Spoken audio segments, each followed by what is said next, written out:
Annalise, it was just last month, President Biden was saying that he was confident the Afghan government would stand after the US withdrawal of troops. And the US withdrawal was well underway, but what's been absolutely shocking for those watching what's been happening in Afghanistan is just how quickly Kabul has fallen. There's been reports of some gunshots being heard, but no reports of any actual battle in the streets or any pushback. It seems that the Taliban has walked right in, and as you saw there, straight into the palace as well.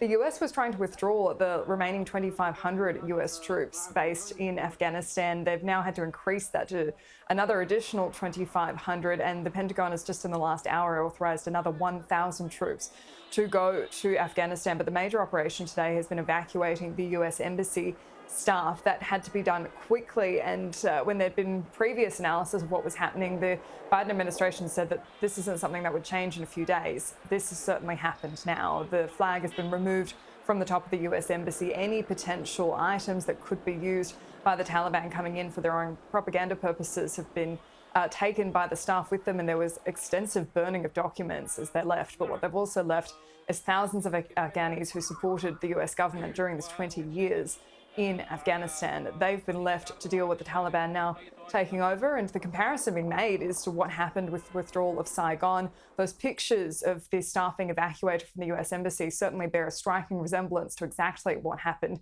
in Saigon. But the Secretary of State, Antony Blinken, was quite forthright earlier today, just a few hours ago, even when the situation was much better in Afghanistan than we've seen it deteriorate so quickly, that this was not something you could compare to Vietnam.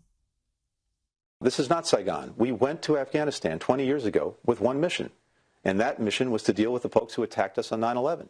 And we have succeeded in that mission. The objective that we set, bringing those who attacked us to justice, making sure that they couldn't attack us again from Afghanistan, we've succeeded in that mission.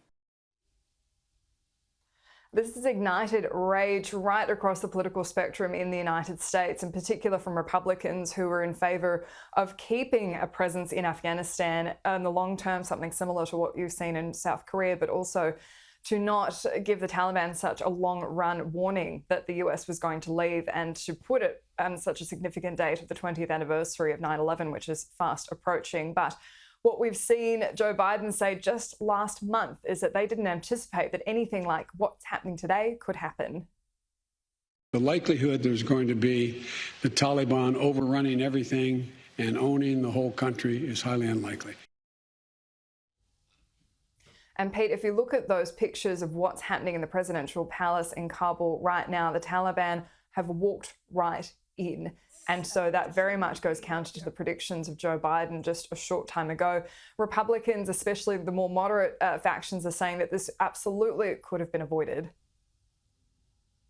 The catastrophe that we're watching unfold right now across Afghanistan did not have to happen. And it's not just that people predicted that this would happen. Everyone was warned that this would happen. And Pete, it just doesn't get more extraordinary than this, but the president of Afghanistan has fled the country, leaving his compatriots to face the Taliban coming. He's put a statement to Facebook saying, "Dear compatriots, today I came across a tough choice. I have to either face the armed Taliban who want to enter the palace or leave the country where I've dedicated my life to protecting and nurturing it for the last 20 years. The Taliban had made it clear that they were ready to carry out a bloody attack on all of Kabul and the people of Kabul Sharif to oust me. In order to prevent a flood of bloodshed, I should say, I decided to leave.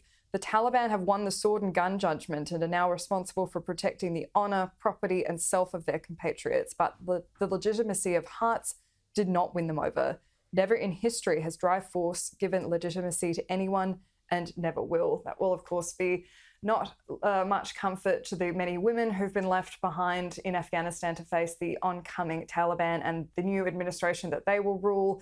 They have had some undertakings that things won't go back to the way they were, but that doesn't give much confidence to anyone who's been left behind there. Joe Biden still remains on vacation at the moment. Yeah, right. And Taliban also ensuring, Annalise, aren't they, that they will ensure safe passage for anybody who wants to leave Kabul over the next few days. And I'll be getting the Prime Minister's response to all of that, plus a few other issues coming up at 6:50. Thank you, Annalise. We'll talk to you soon.